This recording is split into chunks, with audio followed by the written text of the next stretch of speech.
Panhandle, they've seen snow before, but a winter storm warning, well, that's a bit of a different situation. So let's go ahead and bring in our Capitol reporter, Forrest Saunders, tonight, joining us from Tallahassee. Forrest, we'll talk about the inauguration in a moment. I see you are dressed for the weather up there. But first, how is the Panhandle preparing for this storm? You go from hurricanes into the summer to snow in the winter. Good. Let me apologize to all Floridians because I feel like this is somehow my fault. I came from Iowa originally, and now you guys are knocking on the door breaking a Florida record for the most amount of snowfall. I'm sorry. I feel very responsible for this, but let me tell you what the state is doing in order to prepare. Number one, we just got a state of emergency declared by the governor, right? That just went out here about 10, 15 minutes ago. Basically, what that's going to allow the state to do is bring in the equipment that it might need. It's going to be able to close some buildings that might be affiliated with state employees if they need to. This is not specific to counties. It's just sort of broad and vague. But this is an opportunity for state officials to do what they feel like they need to do in order to prepare for this storm. We also know that Florida Emergency Management is reaching out to counties and cities and saying, what do you need? How can we help you prepare? But the problem that you have is that we don't have the infrastructure here for snowfall, right? I can tell you about 24 hours out from a major snowstorm back up in Iowa, what they'd be doing is coating the roads with a substance that basically lowers the freezing temp of water to make sure that ice doesn't build up. They'd have the snow plows ready to go, staged across different parts of the state, ready to go and push out the snow on those major thoroughfares, whether that's the interstate or the major highways. So that's what they would be doing. Here in Florida, we really don't have that luxury because we've never really needed to build up the infrastructure to make it happen. So what is happening instead is schools are canceling ahead of time. We already know that right here in Leon County, some of the schools are going to be dismissing early. You also have businesses that are closing, and then right here at the state capitol, they are no longer going to be holding committee meetings on Wednesday and Thursday, just out of an abundance of precaution, because you have snow and you mix that with ice and you don't have the ability to really get rid of that stuff because you don't have the infrastructure. Things could get nasty. In fact, they could get deadly on some of the highways.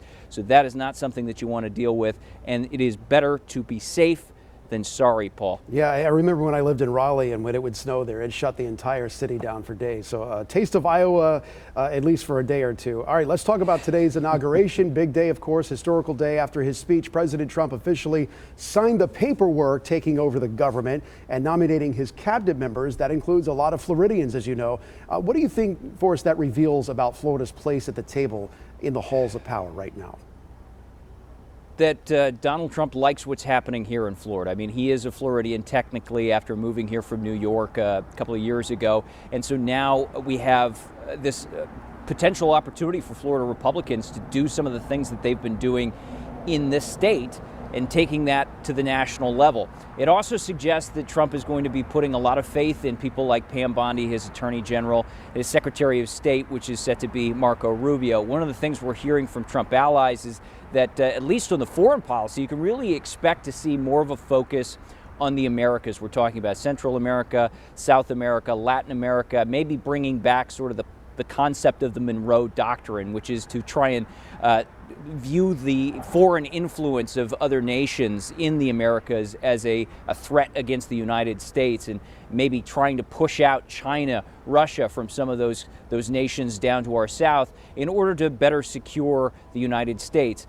Expect to see more of a focus on that, but also just a general sense of support for the Sunshine State's policies, its politicians, and potentially more direct two-way sort of back and forth between the state and the federal government.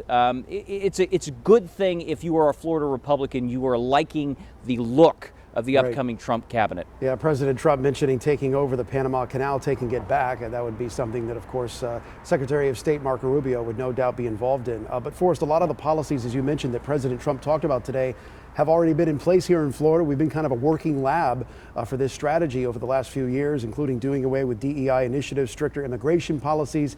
So is Florida a preview of what the nation can expect from the White House over these next 4 years?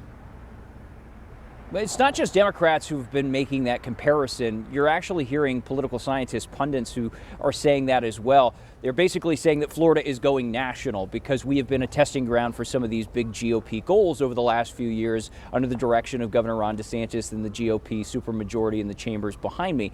So what you could see is maybe some of the things that lawmakers rolled out here move up to the federal level. What that might be is anyone's guess, but generally you could probably take a couple of pages from the immigration playbook that we have here, maybe a chance to do universal school vouchers on a national level like what we did here, but also potentially some of the COVID mitigation restrictions that were put in place. You've already heard from the prospective HHS Secretary RFK Jr. He has talked about trying to encourage individual liberties when it comes to that kind of thing. Well, the Florida legislature already did that here. That might be something else that we see rolled out on a national level.